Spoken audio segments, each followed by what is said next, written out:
The wind howled across the desolate plains, a hungry wolf stripping the world bare. She huddled deeper into the inadequate shelter of a rocky overhang, the thin fabric of her dress offering no defense against the biting cold that clawed at her skin, seeped into her bones. Days had blurred into a terrifying, exhausting flight. Hunger gnawed, a constant, dull ache beneath the sharper pangs of fear. Every rustle of dry grass, every distant bird cry, sent jolts of icy dread through her veins. They were hunting her. She knew it with the certainty of a cornered animal. Her name, Elara, felt like a forgotten melody from another life, a life of warmth and certainty that had shattered into 1,000 sharp pieces. Now there was only the instinct to survive, a desperate, fragile flame flickering against the relentless storm. Her feet were raw, blistered things, each step a torment. She had stumbled, fallen, picked herself up again and again. Driven by the stark image of the faces, she fled hard, unforgiving, driven by greed and a chilling lack of mercy. The landscape offered no comfort, only vast, indifferent emptiness under a bruised, gray sky. Just when she thought her legs would give out entirely, when the darkness at the edge of her vision began to creep inwards, a faint scent reached her on the wind. Not the harsh smell of dust and sagebrush, but something warm, earthy, almost impossible. Bread. Freshly baked bread. It was a scent so alien to her current reality, so utterly rooted in a world of safety and nourishment, that for a moment she wondered if she was finally succumbing, hallucinating in her despair. But the scent persisted, growing stronger as she stumbled towards its source. A low, sturdy building nestled in a small, sheltered hollow she hadn't noticed before. Smoke curled lazily from a stone chimney, another impossible sign of life. Hope, a dangerous and fragile thing, dared to unfurl in her chest.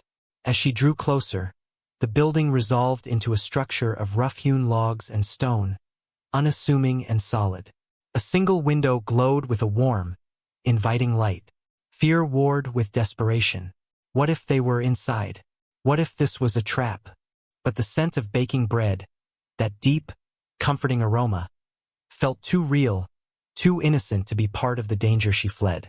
Driven by a hunger that transcended mere physical need, a hunger for safety, for a moment's respite, she dragged herself to the door. It was heavy, made of thick wood. She raised a trembling hand, hesitated, then the world tilted. The last thing she registered before collapsing was the door opening, and a tall, silhouetted figure standing against the warm light within, framed by the smell of life. She awoke to warmth, the soft scratch of a woolen blanket against her cheek, and the rhythmic sound of kneading. The air was thick with the intoxicating smell of yeast and baking. She was on a low cot, tucked into a corner of a single, large room. Fire crackled in a stone hearth, casting dancing shadows. Her fear returned in a rush, but it was tempered by the inexplicable safety of her surroundings. Across the room, bathed in the warm glow of a lantern and the fire, a man worked at a heavy wooden table. He was large, with broad shoulders and hands that moved with practiced strength and surprising gentleness as he worked a mass of dough. His face was obscured by shadow and concentration, but his presence was quiet, steady. A baker, the lonely baker she had found, or rather, who had found her. She watched him for a long time, silent, assessing. He seemed oblivious to her waking, lost in the ancient alchemy of flour and water. There was no threat in his movements, only purpose. Eventually, he finished the kneading, covered the dough, and turned towards the fire, running a hand through tired, dust-streaked hair. It was then she saw his face properly. Weathered, lined, a landscape of quiet endurance. His eyes, when they finally turned towards her, were a clear, steady gray, holding a depth of solitude that mirrored her own in a strange, unsettling way. He didn't speak immediately, just watched her, his gaze unreadable. The silence stretched, filled only by the crackling fire and the soft sounds of the settling building. He didn't ask who she was, why she was there, what she was running from. He simply acknowledged her presence.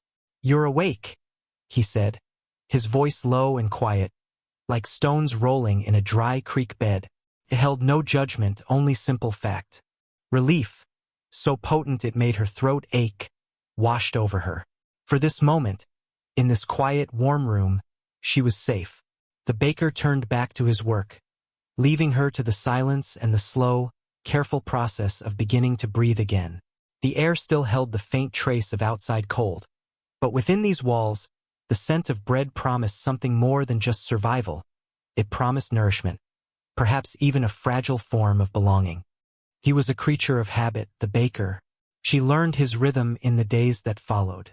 Up before dawn, stoking the fire, mixing the dough. The slap and pull of the kneading, a constant, grounding sound. The quiet tending of the oven, the careful shaping of loaves. He spoke little, and she, wary and hoarse, spoke less. He brought her water, simple food broth, then slices of warm bread, still fragrant from the oven. He never pried, never questioned the ragged state of her clothes or the haunted look in her eyes. It was a silence of mutual respect, perhaps even of shared understanding of a world that could be hard and unforgiving. She watched him from her cot, then from a stool by the fire as her strength slowly returned. His hands, calloused and strong, moved with surprising grace. There was a quiet dignity in his work, a deep connection to the simple, essential act of creation.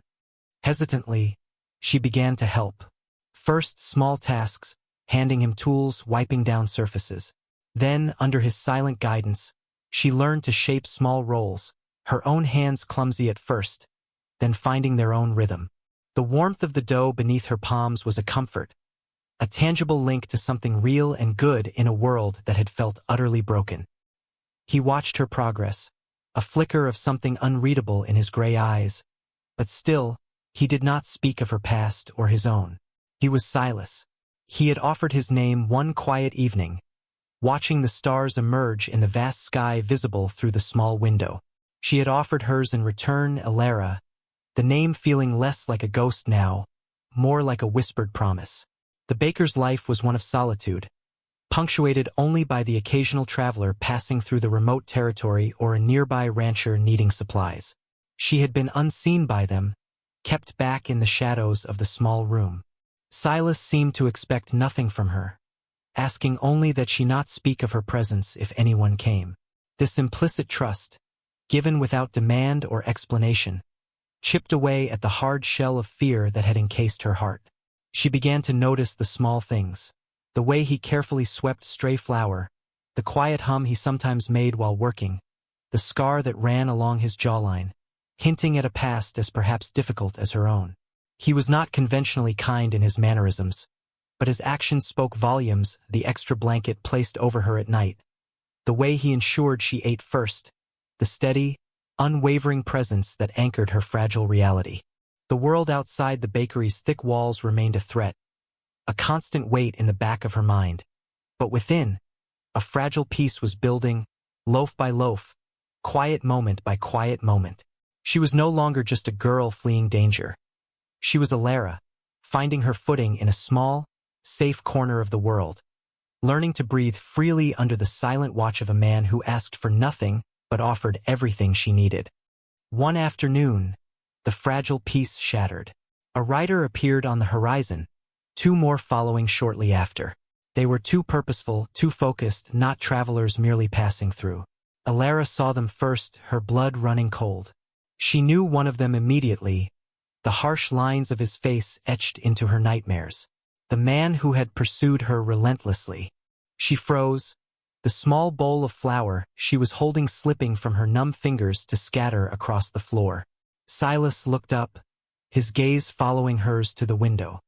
His expression hardened almost imperceptibly, the quiet stillness replaced by a coiled tension. He didn't ask. He didn't need to. He saw the absolute terror in her eyes, and it was enough. "Get down," he said, his voice low and urgent, a sound she hadn't heard from him before. He moved with surprising speed for a man his size, dousing the lantern, pushing her towards the small, dark storage cellar beneath the floorboards. "Stay there. Don't make a sound." She scrambled into the musty darkness, heart hammering against her ribs. the air thick with the smell of stored potatoes and earth. Through the cracks in the floorboards, she could hear their voices, rough and demanding, the sound of the bakery door being pushed open. "Silas, you seen a girl pass through here?" The voice was the one she recognized, cold and dangerous. Silas's voice was steady, quiet, infuriatingly calm. "Girl? Been quiet out here. Just the wind. Don't play coy, Baker." Scrawny thing, ragged clothes, looking like she's seen a ghost. Worth a tidy a heavy boot stomped across the floor above her head. Alara pressed her hands over her mouth, biting back a whimper. The cellar felt like a tomb, the darkness suffocating. Yet it was also her only refuge. She listened, every sense strained. The sound of things being roughly pushed around. Silas's continued denials, calm and unwavering, a bedrock against their aggression. The man's voice grew frustrated, sharper. Threats were exchanged, veiled, and then less so. The air above her crackled with a dangerous energy. She heard a thud, a grunt of pain. "Silas?" A wave of panic, cold and swift, washed over her. But then she heard Silas's voice again, still steady, though perhaps a little strained. "Nothing here. You're wasting your time." There was more pushing, more cursing. It seemed an eternity, stretched taut and fragile. Finally, she heard the door open and close, the sound of horses moving away. The silence that descended was almost as terrifying as the noise had been. She waited, tense, listening. After a long while, the trapdoor above her head creaked open, and Silas's face appeared in the dim light, etched with weariness, a dark bruise forming on his cheekbone. His eyes, though, held the same quiet strength she had come to rely on. "They're gone," he said simply. He offered a hand, strong and steady, pulling her from the darkness into the relative safety of the bakery, which now felt both violated and more precious than ever. The air was colder now, the fire having died down during the confrontation, but the shared space held a new, unspoken weight. They had faced the threat together, and he had protected her without question. The girl who had arrived broken and terrified looked at the man who had given her refuge, and in that moment, the last vestiges of her paralyzing fear began to recede, replaced by something solid and true. The immediate danger had passed, leaving behind a tense silence in the small bakery. Silas moved slowly, tending to his bruised cheek with quiet practicality. Alara watched him, a profound sense of gratitude and responsibility settling within her. He had risked himself for her, a virtual stranger. The confrontation, though brief, had stripped away the last layers of her fear, revealing a core of resilience she hadn't known she possessed. She no longer felt like a hunted animal, but like a person who had been defended, who was worth defending. The shared ordeal had forged a bond, unspoken yet undeniably present, a silent acknowledgement of mutual reliance. The vast, indifferent world outside still held its threats, but facing it alone no longer seemed inevitable. In the days that followed, the routine of the bakery took on a new significance. The kneading of the dough became a shared task, a silent conversation carried out through movement and touch. Alara's hands, once clumsy, now worked with increasing confidence, mirroring the growing strength within her. She learned not just the mechanics of baking, but the patience, the care, the quiet satisfaction of creating something simple and good. Silas remained a man of few words, but his presence was a constant source of reassurance. The quiet solitude of the bakery, which had initially felt lonely, now felt like a sanctuary they built together, loaf by loaf, day by day. The smell of baking bread, once a scent of impossible hope, became the scent of their shared reality, a tangible symbol of warmth and sustenance in a cold world. Her past still existed, a shadow on the horizon, but it no longer defined her entirely. She was no longer just the girl who ran. She was Alara, who had found refuge, who had learned to stand tall, who had found an unexpected connection in the most unlikely of places. The future remained uncertain. The world still held its dangers, but they would face it together, not as rescuer and rescued, but as two quiet people sharing a life built on trust, resilience, and the simple, profound act of breaking bread. The lonely baker and the girl fleeing danger had found each other, and in doing so, they had not erased their solitude, but transformed it into a shared space, a quiet partnership against the vast, unforgiving landscape. They were two solitary lights burning brighter together, illuminating a path forward in the vast, quiet darkness.